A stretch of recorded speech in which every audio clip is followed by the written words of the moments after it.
Muy bien, después de esta, bueno, nutrida conversación con la escritora Mercedes Vigil respecto a un panorama muy interesante que ella nos brinda de acuerdo a sus estudios, todos ellos vinculados ahora a la elaboración de un artículo que va a salir publicado en un libro, en el cual se van a compartir distintos ensayos respecto a ese enorme tema que es la hegemonía cultural marxista en el país.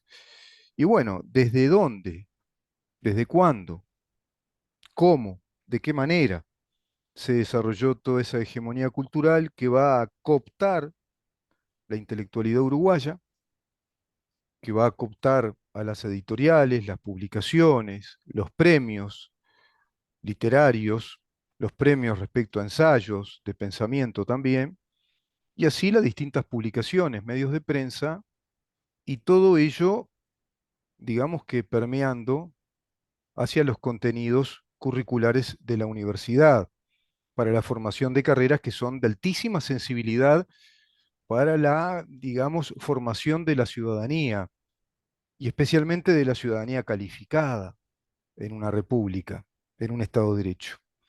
Esa ciudadanía calificada es nada más y nada menos que la reserva o la comunidad de nuestros juristas, de nuestros abogados, de nuestros escribanos, de nuestros economistas, de nuestros asistentes sociales, de nuestros sociólogos, de nuestros politólogos, de nuestros historiadores, y evidentemente todo ello volcado al ejercicio de las profesiones, pero también volcado al ejercicio de la actividad política de parte de personas que están capacitadas profesionalmente, técnicamente, para entender de los temas del Estado, de las complejidades de los temas del Estado, de su organización, funcionamiento, el funcionamiento de las instituciones, y de personas que también se van a volcar a la enseñanza. Y esa enseñanza va a transmitir a nuevas generaciones todo lo aprendido por esas generaciones. Por lo tanto, estamos hablando de un proceso de continuidad que va construyendo una comunidad determinada, un estamento, un estadio cultural imperante, una concepción de la vida y de la sociedad, y va construyendo un capital humano, un acervo humano, un bagaje también de conocimientos y capital humano que tendrá un signo u otro signo. En ese sentido, Uruguay atraviesa un proceso claramente hacia la izquierda, izquierdizador, y más concretamente marxista, a partir de aquella generación del 45, en aquellos tiempos de la Guerra Fría, con una fuerte impronta cubana después, después del 59, especialmente hacia el año 62-63, cuando ya Fidel Castro con Khrushchev definen, consagran esa unidad geopolítica estratégica, si bien Cuba no va a ser un país alineado oficialmente a la Unión Soviética, sí se va a consagrar esa afinidad, que va a oficializar la afinidad de un régimen cubano también marxista-leninista, que va a ser subvencionado por la Unión Soviética. Y va a ser subvencionado para nutrir a esa Cuba de pensamiento crítico, de intelectuales vinculados al reforzamiento del relato de esa revolución y fundamentalmente para sus ejércitos, los que se van a diseminar por el mundo y se van a irradiar en su qué, en su experticia logística de entrenamiento militar, de entrenamiento para las guerras de guerrillas desestabilizadoras de los regímenes democráticos de aquel entonces, como pasó acá en Uruguay, donde inclusive el movimiento MLN, Tupamaros, fue instruido en Cuba, fue preparado en Cuba, y fue preparado inclusive para desarrollar lo que desarrollaron, que fue esa especie de guerra difusa, gris, guerra de guerrillas, guerra suburbana y urbana, con esas tatuceras, desde ahí se preparaban a, digamos, a las escondidas, a oscuras, y salían a perpetrar actos terroristas en nuestras ciudades, como aquel lamentable, desgraciado acto de la toma de Pando y de tantos otros.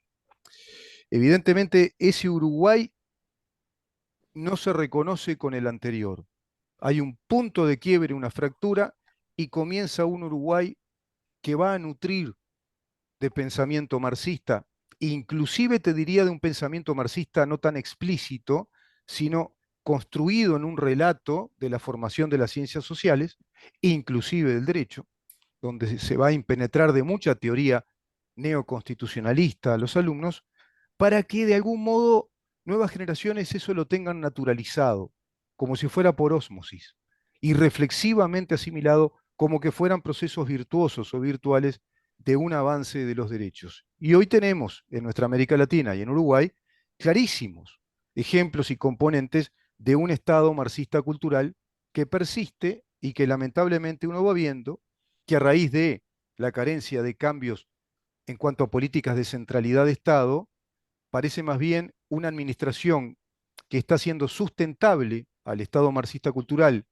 que legislaron durante 15 años en los gobiernos de Frente Amplio y que da una posibilidad bastante cierta de que ellos puedan volver al gobierno y radicalizar aún más este proceso de un Estado altamente burocrático con componentes, te repito, ideológicos del neomarxismo, desde las políticas de género, políticas inclusivas, presupuestadas en el Estado.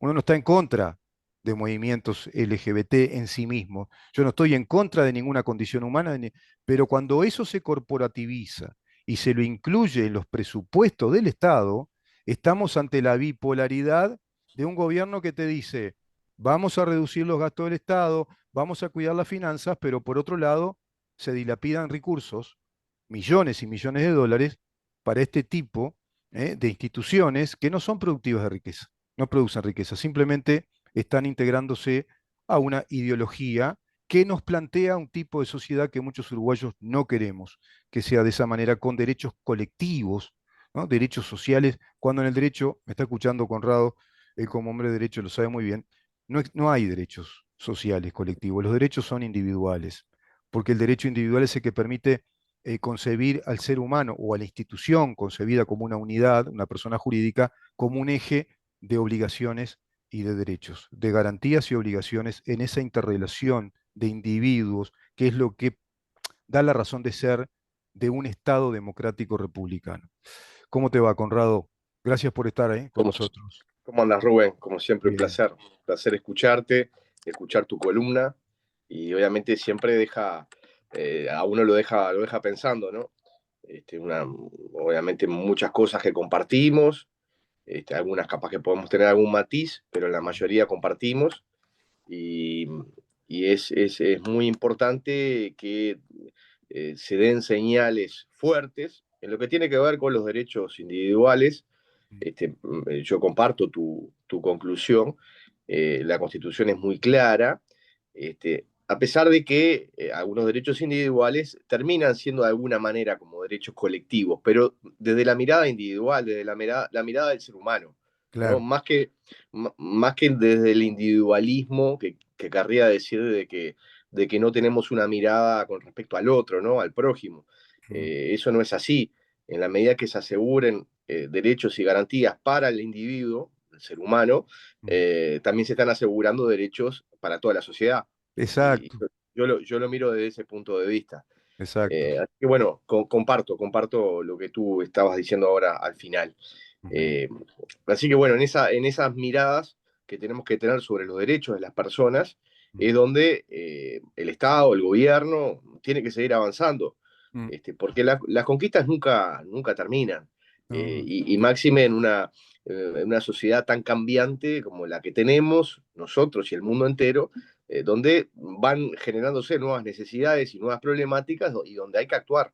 claro. Eh, entonces, en esas miradas, uno generalmente cuando llega a fin de año, hace un raconto de los grandes sucesos del año, hace una evaluación, a ver qué se hizo, qué no se hizo, qué se había proyectado y no se logró, qué fue lo que se proyectó y efectivamente se logró. Y yo creo que así en un pincelazo, yo creo que uno de los hitos más importantes, y aquí lo hemos hablado muchísimas veces, tiene que ver con la LUC, ¿no? Con el mantenimiento de una ley muy importante de este gobierno y una ley importante para el país, porque Ujú, lo que ha quedado demostrado una y otra vez es que esa prédica machacona, tergiversadora y falseante de la realidad no se dio. ujú, No sucedió la privatización de la educación pública, no sucedieron los desalojos express, no sucedió el gatillo fácil, tantos eslóganes tan vacíos sí, que nos quisieron vender, tanto el Frente Amplio como el PIT-CNT, que la realidad ha sido demoledora, ¿no? Ha demostrado que todo eso era falso. sí, Por lo tanto, la ley de urgente consideración y el trabajo que se llevó adelante por parte de la coalición fue un trabajo muy importante. A nosotros nos tocó desde el Partido Colorado ser coordinadores de la campaña de nuestro partido, conjuntamente con el diputado Schipani. ujú, Luego fuimos los coordinadores. Y entonces para hacer una evaluación, yo creo que el primer granito fue ese, fue mantener una gran ley que traía modificaciones en materia de educación, de seguridad, de materia de inclusión financiera, en materia de vivienda, en materia de el control de lo que gastan nuestras empresas públicas, pero ujú, sobre todo las sociedades hijas y nietas, como se le dice vulgarmente, ¿no? Que actúan en el derecho privado, ujú, eh, temas de la regla fiscal, temas económicos generales. O sea, hubo una cantidad de temáticas que trajo la LUC, que trajo modificaciones, que trajo reformas, y que no ocurrió ninguno de los males, ninguna de las catástrofes que se habían anunciado. Entonces yo claro, creo que eso, desde una mirada de la sociedad, pero también del individuo, creo que toda la sociedad y los individuos hemos ganado con, con, sí. con la LUC.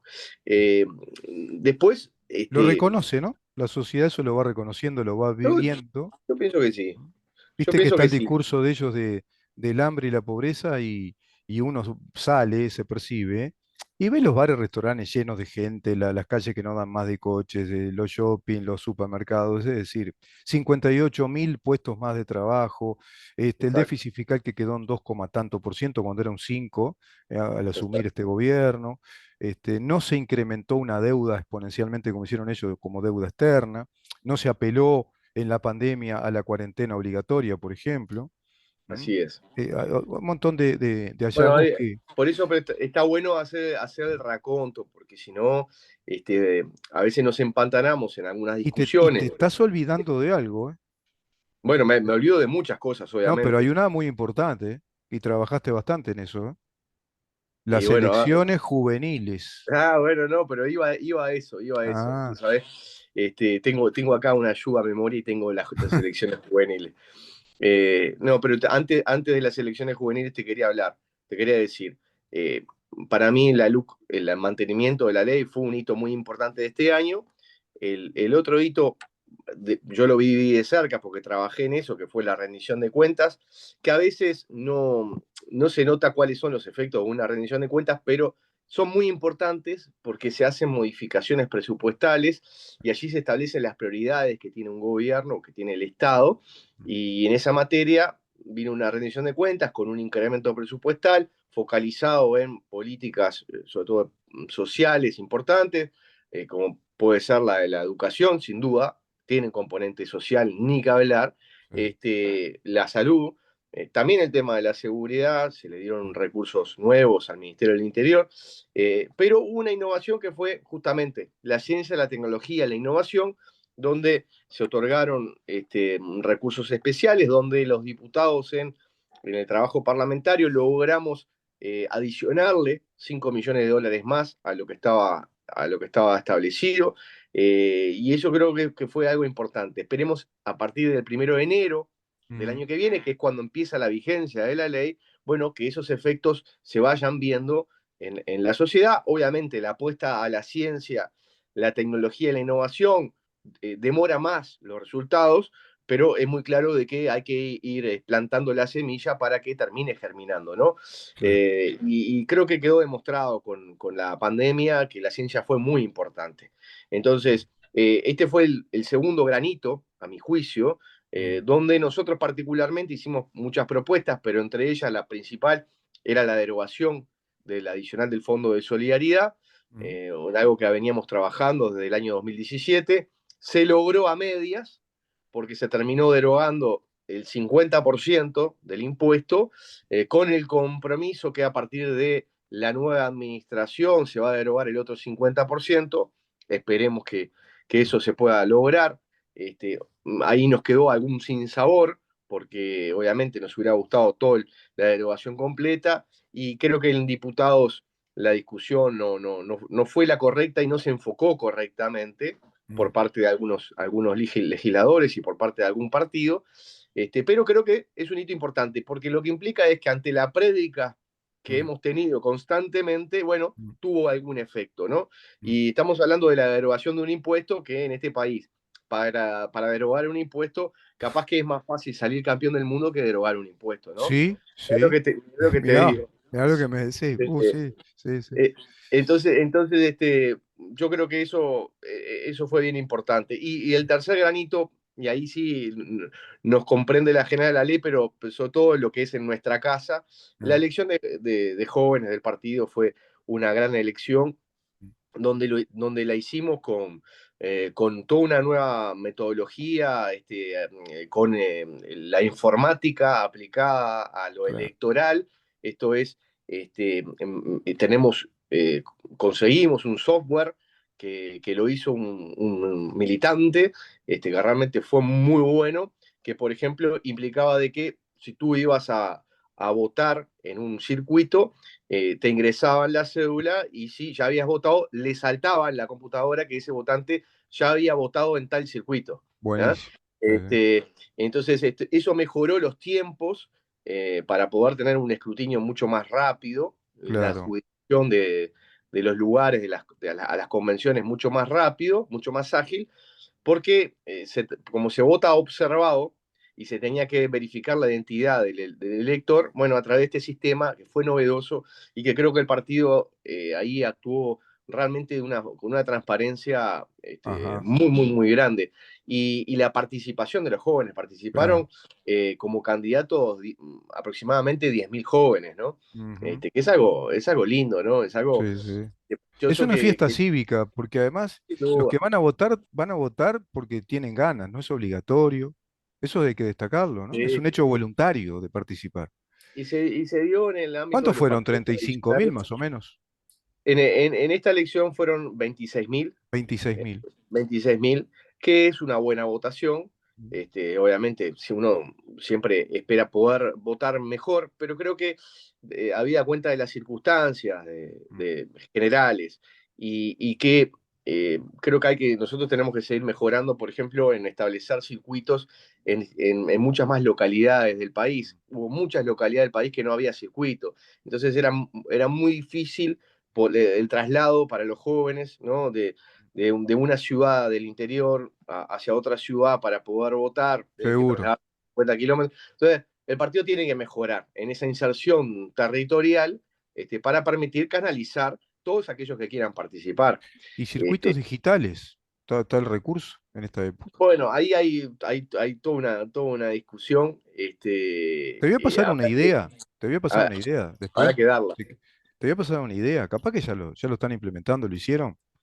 Le iba a decir a todos, ¿no? Los de la coalición, pero en este caso, el Partido Colorado, para los jóvenes, ¿no? Para los jóvenes, yo creo que tendrían que instalar alguna especie de plataforma digital donde, por ejemplo, qué sé yo, convenciones, cumbres, cursos, se dieran a través de esa plataforma digital, porque eso agilitaría más la interrelación y la actividad en el año y mantendría esa dinámica y estaría más en vilo la juventud con cosas para hacer y no solamente ir a lo físico, ¿no? Sí, sí. Porque creo que este mundo nos plantea un universo realmente distinto. Es impresionante el universo que nos abre todo esto de lo digital. Yo ayer observaba, Y la escuchaba pandemia por el justamente lado abrió esa pa, posibilidad, ¿no? que la pandemia tiene, si una cosa tuvo positiva fue que abrió esa posibilidad y nos permitió ver forzosamente que está esto que estamos haciendo ahora contigo, por ejemplo, Sin duda, que se sin puede duda, sin trabajar duda. de esta manera. Se puede trabajar de esta manera, aminora los tiempos de traslados Sí. y bueno, otro tipo, Agilita los tiempos de interacción. agiliza, te permite poder estar reunido con más gente, ¿no? Claro, claro. Bueno, eso ha sido muy, bueno, de los efectos positivos, si alguno se puede decir, bueno, fue este, Eso, digamos, ¿no? Con sí, todos los sí, negativos que tuvimos, sí, fue este. Pero eso es importante porque también genera el conocimiento de los jóvenes de lo que sucede en cada uno de los departamentos, ¿no? Porque claro. las realidades a veces son muy distintas. Ah, Por ejemplo, en lo laboral, ¿no? ¿Cuál es la situación laboral de los gurises de los en- chiquilines en cada uno de los departamentos? Es bien distinta y a porque el su grado de vez, dentro interacción del departamento, en cada también, pueblo, ¿no? En cada región, también, claro. también, Claro, sin duda. Y conocer la realidad de otras problemáticas que obviamente que los ah, jóvenes abordan habitualmente, bueno, eso está bueno. Y ujú, bueno, y conocerse, ¿no? claro, A mí me pasa que yo ya ahora con determinada edad, tengo muchos amigos de la época de la juventud del partido, de los campamentos, y claro, etcétera, etcétera. Con muchos de ellos militamos, sí, seguimos militando, con otros no, que están o en otro sector político, ¿verdad? Pero genera un grado de lazos sí, que eso siempre fortifica a la hora de buscar soluciones, ¿no? sí, Porque claro, uno cuando va a construir algo, sí, bueno, si tiene algún tipo de relación con aquel que también tiene algo para decir o sí, decidir, sí, siempre es mejor, ¿no? sí. Entonces, por Esa eso yo, memoria, ¿viste? Esa memoria emocional de épocas de la vida es fundamental, ¿no? Como un sí, backup, ¿no? Es fundamental eso, ¿eh? Yo me sí, sí, imagino, por ejemplo, personas que hayan vivenciado, Dios quiera les pase a los argentinos ahora, pero imagínate gente que vivenció ver si nos pasara a nosotros Uruguay campeón del mundo y fuimos un grupo, no te olvidas más de eso. Y lo no mismo te estas da, cosas. te Mirá, ¿te marca. acordás cuando empezamos a militar en el partido? ¿Te acordás aquellos Sí, campamentos? ¿Te acordás las dificultades? No te olvidas más, sí, aunque sí, después te encuentres con esa persona que está en otra actividad profesional o está en sí, otro, sí. hasta en otro partido, qué sé yo. Bueno, eso nos ha pasado, ¿no? Y Alguno que ha estado en otro partido, pero ¿sabes qué? Pero tenemos ese lazo que más allá de lo partidario, que ese lazo continúa, ¿no? claro, claro, Ese grado de complicidad, de haber compartido claro, momentos en claro, nuestras historias, siempre, siempre es importante. sin duda. Este, a ver, esto es un repaso muy rápido y seguramente la Sí. próxima semana vamos a hacer un repaso mucho más fino de algunas cuestiones, ¿no? Bien. También, obviamente, en el repaso uno pasa raya y dice cuál es el debe, ¿no? No, Sí, esto no es pasás esto. raya y pones la B de aprobación, viste que esto está bien, y Claro. esto acá hay que hacer cosas. Bueno, Este, acá tenemos que mejorar, acá tenemos que hacer, Vos acá como tenemos. sos una persona muy educada y muy, con un temple muy particular, lo decís de esta manera, pero yo sé que estaba bastante enojado con el tema de que faltó más con los profesionales, ¿no? Con los aportes, con quitarles ese impuesto. Sí, Me acuerdo que lo hablamos contigo. Pero bueno, sí. fue un logro y hay que seguir negociándolo, trabajándolo. Hay que seguir negociándolo. La política es negociación permanente. Pero también, obviamente, es decir las cosas como uno las Claro, siente y con claro, convicciones, ¿no? claro, Yo defiendo convicciones y en eso voy a seguir. claro. En el caso de los DEBE, yo creo que a nivel de trabajo parlamentario hay proyectos de ley que siguen estando trancados, La ¿no? tenencia compartida, por ejemplo, ¿no? La tenencia compartida, bueno, ya está recontra discutido, ¿no? Es hora de que la Cámara de Diputados termine aprobando el proyecto. Sí, Y el que no quiera votarlo, que no lo vote. claro. Pero no de vuelta empezar Con los trancazos, ¿no? a los Sí, trancazos y demás, yo no comparto. sí, Ya creo que esto está suficientemente discutido sí, como para llevarlo al plenario de la Cámara y efectivamente votar. sí, Este, Conjuntamente con otros proyectos como la ley de financiamiento de partidos, que acá también lo hemos hablado, sí, que eso, ahí creo que tenemos que hacer un mea culpa como coalición, no hemos logrado aún consensuar una posición única en cuanto a la articulación, el articulado sí, sí, del proyecto. Bueno, esperemos que el verano nos dé, nos dé la chance de poder tener esas reuniones y poder consensuar un articulado para, sobre principio del año que viene, tener la aprobación en Cámara de Diputados. Eso sí, sí, es un desafío sí, y es algo que ha quedado en el debe, ¿no? sí, La ley de medios, que sigue trancada, mm, bajo determinadas argumentaciones por parte de Cabildo, sobre todo, mm, pero también es un debe mm, sí, de modificar la ley de Mujica. mm, Está toda la discusión, si había que derogarla, mm, bueno, ¿cuál era la normativa que quedaba, no? claro, Por eso, para mí, lo mejor era la sí, modificación o a ver, una nueva ley que implicara sobre el último artículo, como estaba establecido en este proyecto, la derogación de la mm. ley 19.307, de la ley de medios de Mujica, ¿no? ¿Y, Pero y con un marco les da el quórum? jurídico, claro. ¿Les da el quórum para eso? Bueno, Mm, ahí es lo mm, que el Frente Amplio no vota, eso está mm, claro, mm, y Cabildo Abierto que hasta ahora mm. no ha decidido votar. Bien. Entonces, ahí tenemos un debe. Eso yo lo quiero Y decir también. otro debe, creo que lo hablamos mucho con el diputado Subía, es ir hacia una reforma, no te digo una derogación, porque no van a poder, pero una reforma que aproxime el Código del Proceso Penal más al debido proceso, ¿no? Que sea más reconocible respecto a los preceptos constitucionales, porque ahí creo que se está perjudicando a mucha gente, muchísima gente en el país, y Sí, creo que no es merecedor, ¿no? El pueblo uruguayo de ese instrumento extraño, ¿no? Este exógeno, de ese sistema de fiscalías acusatorias. Qué sé yo. bueno, Ahí tendrían que ustedes hincarle el diente y ver reformas posibles que aproximen más a un proceso de garantía, se me ocurre, ¿no? bueno, sin duda, yo comparto. A ver, lo que no comparto fue en su momento cuando se demonizó el código anterior, que como venía de la dictadura, ¿no? Ah, Ya tenía la tacha de que era facho, sí, etcétera, etcétera, todo lo que ya sabemos, sí, que tenía cosas negativas, pero también tenía cosas buenas, ¿no? claro. Y yo lo que veo en este código, que se habló de lo acusatorio como la gran panacea, ¿no? Mm, El sistema norteamericano, etcétera, etcétera. Bueno, nosotros no tenemos los recursos que tienen los norteamericanos, no. ¿no? Y no Para tenemos hacer la las tradición investigaciones. jurisprudencial. Estamos Y rompiendo con tampoco tenemos esa también, tradición. Si claro. bien cuando arrancó nuestra Sí, constitución del 30 había sí, arrancado con un procedimiento acusatorio, pero sí, después se terminó cambiando. sí. Entonces, eh, a ver, dicho esto, yo no estoy proponiendo volver a lo No, anterior, no, no, pero claro. digo que no era la panacea, ¿no? Porque No. a nosotros se nos vendió como que era, ¿no? La Había que, panacea. sí, sí, sí, sí, Y sí, no, sí, no es así. yo me acuerdo. Y lo vemos diariamente. Hay que Y yo revisar el anterior porque tiene cosas vetustas, ¿no? Ya de una época que no se ajustan a ETA. Era un proceso demasiado largo, demasiado garantista, pero eso se puede corregir, pues, obviamente. Ahora se pasó, Sí, como tú decís, se fue para el otro lado con esto, ¿no?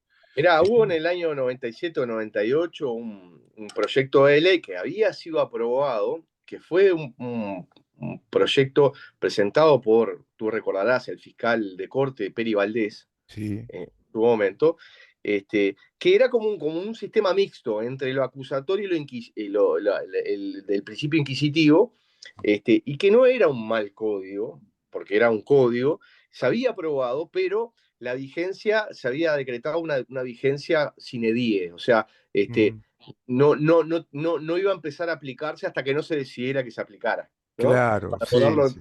en Que- términos entendibles. sí, Entonces, al final nunca se aplicó, nunca. claro, claro. Pero hubo un esfuerzo en aquellos tiempos, yo Mm. recuerdo, porque recién comenzaba mis periplos por facultad, y me lo había comprado el código y al final nunca entró en vigencia. Bien. Este, ¿Eso lo y, tenés, ese material? y bueno, lo tengo que buscar, lo tengo que rastrear. Buscalo, buscalo porque va a estar interesante leerlo eso, Eh, estudiarlo, a ver qué era planteaba. un buen código a mi juicio, ¿no? Porque viste que ahí Este, hay un punto clave de inflexión, que lo que no se podía tocar, que acá tocaron, es el tema indagatorio de juez. ¿Para qué? Para garantizar la cosa juzgada. Es el juez el que deberá indagar con presunción de inocencia. Convencido, ¿no? Con el debido convencimiento, por carga probatoria, en un sumario, un presumario, que abre a juicio. Pero Poder Judicial, con el juez de garantía. No esto, viste, que es toda una investigación fiscal y lo resuelven en una acusación y el juez recibe a la recibe persona todo, como exacto. acusado. Sí, Ese sí. es el problema. Y todas esas pruebas, que como vos bien decís, a ver, fueron tomadas o le El fueron dadas. bacalao lo cortaron ahí, viste, claro. El tema de los jueces de garantía, tú sabes que lo decía el profesor Torello, ¿no? En su tiempo, en las clases magistrales de él, Me acuerdo. Mm. sí, sí.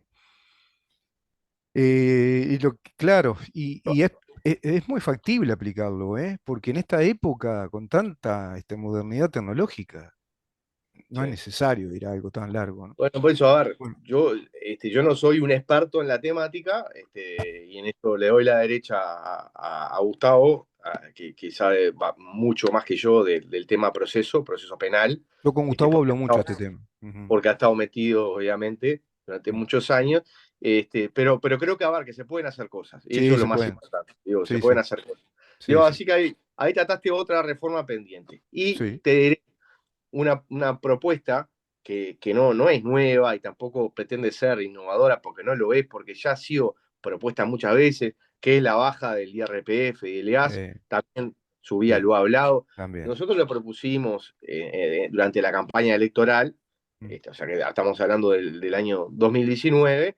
En el compromiso por el país estaba establecido de que en las medidas de que las cuentas públicas lo permitieran, de bajar gradualmente el IAS. Así lo dice el compromiso por el país. No dice la derogación de todo el impuesto, como algunos salen a decir, Bien. no, porque ustedes prometieron la derogación del impuesto. No, no, a ver, en el compromiso por el país, vayan, búsquenlo, googleenlo, Ajá. dice que la medida, palabras más, palabras menos, la medida de las posibilidades económicas, Claro, ir hacia la derogación gradual del claro, impuesto, ¿no? Está. claro. ¿No? Ir bajándolo gradualmente. Bien. ¿Por qué? Porque se sabe de que el nivel de recaudación que tiene el IAS y el IRPF es muy difícil poder desandar sobre esos Y una impuestos. vez que instalás un nivel, o sea, ¿cómo es un renglón de recaudación? Es dificilísimo. Es muy difícil. Mirá, te tiro cifras. El IAS el año pasado recaudó 335 millones de dólares. ¿Ah? Mm, A cierre del año pasado. El IRPF, aproximadamente 2.200 millones de dólares, qué ¿no? locura. Por año. Entonces, claro, Qué negocio, esa ¿no? recaudación es importante y La para gente que está poder escuchando, financiar, claro, claro, los costos del Estado, claro. que muchos con razón se quejarán de algunas cuestiones del Estado, que también nosotros lo hacemos, el Estado creció muchísimo, en los 15 años del Frente Amplio creció muchísimo. Muchísimo. Entonces, para poder costear, para poder financiar, para lograr un equilibrio, tú necesitas ingresos Sí, sí, por distintas vías impositivas y sí, tarifarias. sí, sí. El IVA, hay otros que dicen, bueno, a ver, pero si no bajás el IRPF y el IVA, Nunca bajás bajó el el IVA. IVA, claro, claro, Bueno, el IVA recauda aproximadamente el 50%, 48, 49% de toda la recaudación es de IVA. claro. Un punto de IVA es muchísimo dinero, pero también ahí está la dificultad de decir, bueno, a ver, ¿de qué manera nosotros mejoramos la condición de vida de aquellos que hacen un sacrificio, ¿no? Como es bajándole el IVA un punto o bajando el IRPF, por ejemplo, ¿no? Y Este, también, Conrado, está, en este tema está implícito una revisión del Estado, porque hay que reformular, por lo que siempre, tú decís, porque si, siempre. claro, te han hecho un Estado tan pesado, tan grande, ¿no? En estos 15 años que se hizo un Estado muy grande, sí, bueno, pero ¿y cómo lo bancás? Hablando en criollo para la gente entienda. ¿Y el Estado con qué recursos? Bueno, las transferencias de recursos es por la vía impositiva. Es Ahí que está no el tenés tema, ¿no? otra. Y si no, bueno, endeudamiento, que después ese endeudamiento se Ah, paga por sí, vía impositiva. O sea, siempre terminamos en lo mismo. Pero sí, digo, la propuesta, Ballistas el sábado pasado hizo su agrupación de gobierno, exhortó de alguna manera al gobierno a llevar adelante esa promesa electoral de bajar IRPF y IAS. Ahí capaz que algún matiz que podemos tener, incluso con el propio Gustavo, es, bueno, ¿dónde empezamos? ¿Por dónde empezamos? Yo particularmente creo que hay que empezar por los salarios y jubilaciones menores, ¿no? sí, Que hacen un gran esfuerzo para poder pagar el impuesto. Estamos sí, hablando de que sí, el IRPF se paga a partir de los 36.000 pesos nominales, sí, muy nominales, poco. muy O sea, poco. estamos hablando de líquido, no sé, 28.000, Sí, 27.000. sí, O sea, subir el mínimo eh, imponible, ¿no? Sí, subir el mínimo no imponible, por mm, lo menos llevarlo a los 50.000 pesos, sí, y lo sí, mismo con las jubilaciones. Están mm, pagando a partir de los 41.000 pesos nominales, bueno, subirlo, no sé, a sí, sí, 50. Habrá que sí, ver el margen de maniobra sí, que sí, tenemos sí. según el crecimiento de la economía. Porque te Y, termino con esto, y porque sé que tenemos. paralelamente, te agrego, habría que revisar, de acuerdo a la ley del Estatuto del Funcionario Público, aplicaciones que no se están haciendo muy concretas, como por ejemplo todos los años que sea obligatorio la oposición y mérito, ver si ese funcionario público en todos los escalafones es apto, ¿no? Está Ujú. apto para la función, y ahí ya tenés recursos legales, ¿viste? Como para decir, podemos empezar a revisar el estado y sobre todo el estado de gastos y con ese estado de gastos ver los recursos que el Estado va obteniendo con eso, ¿no? La relación, ¿no? De renglones, recursos por un lado. Bueno, a ver, ¿cómo están los gastos del Estado? ¿Y estos gastos repercuten positivamente o están castigando a la población? Pero también tenemos una ley que dice, no, el funcionario público es a la función, debe cumplir y capacitarse. Y por otro lado, creo que no está mal lo que planteó Conrado Ramos de hacer una especie de casting previo con currículum, con las personas que muestren su formación, sus capacitaciones, y que se haga una selección para los que tengan que ingresar, necesariamente tengan que ingresar al Estado, a cumplir funciones muy específicas. No sé si me explico con lo que digo, es decir, empezar gradualmente a reformular al Estado como para hacerlo más ágil, más eficiente y que no sea tan pesado y que eso va a recargar, ¿no? Va a recargar en la espalda de los contribuyentes. Bueno, esa es otra de las grandes discusiones que tenemos que darnos. En la ley de presupuesto vino por parte de Conrado, mi tocayo, de Conrado Ramos, que me ha pasado, gente que me ha escrito diciéndome cosas de la Oficina Nacional del Servicio Civil, y a él le, Yo al principio te confundía también, te confundí. y a él le pasa al revés, ¿no? Si alguno tiene que decirle algo a Conrado Rodríguez, lo llaman Ahí a va. él. Bueno, nos ha pasado. Y bueno, Este, pero él hizo una propuesta en la ley de presupuesto ah, de reorganización sí, de las estructuras, perdón, de las estructuras, transformación de las estructuras organizativas. exacto. Este, el tema es que algunas reparticiones lo hicieron, muy poquitas, la Mm, mayoría no lo hizo, ah, ¿no? claro. Entonces, uno lo que siempre denota es que más allá de los gobiernos, Ahí te enfrentás con COFE, te enfrentás con los siempre, sindicatos. bueno, y siguen existiendo el chacrismo Sí, uruguayo, sí, sí. de que dentro del Estado hay minis parcelas de estados, ¿no? Intereses Mini creados, estados, ¿viste? Claro, claro. Hay mini estados, ¿no? entonces, Feudos, que ¿no? no, Hay como feudos. bueno, Y por eso, sí, que no han querido llevar adelante qué bueno. esa reorganización de las estructuras funcionales, digamos. Ajá, Y bueno, pero hay que seguir trabajando en eso, sin duda. ajá, Yo ahí ajá. comparto. Sí, sí, sí. Conrado, Eso, tenemos que cerrar la nota, pero me parece quizá, que interesante el repaso y la semana que viene, Dios mediante, hacemos un repaso, si querés, más afinado en algunos detalles, sin duda. para más o menos tener un panorama de lo que se hizo en este año, ¿no? Que hay mucha Bueno, cosa. y las cosas que tenemos que hacer de cara al año que viene. Exacto, y todo lo que hay que hacer, todo lo que hay que hacer, el debe. Conrado, muy buen fin de semana, gracias por estar con nosotros, ¿eh? Un gusto, como siempre. Buen fin de semana para ti y toda la audiencia. Que pase muy bien. El doctor Conrado Rodríguez, conversando con nosotros en su columna de los viernes, diputado por el Partido Colorado. Vamos a una pausa, hacemos una breve editorial y luego recibimos al diputado, al doctor Gustavo Zubía.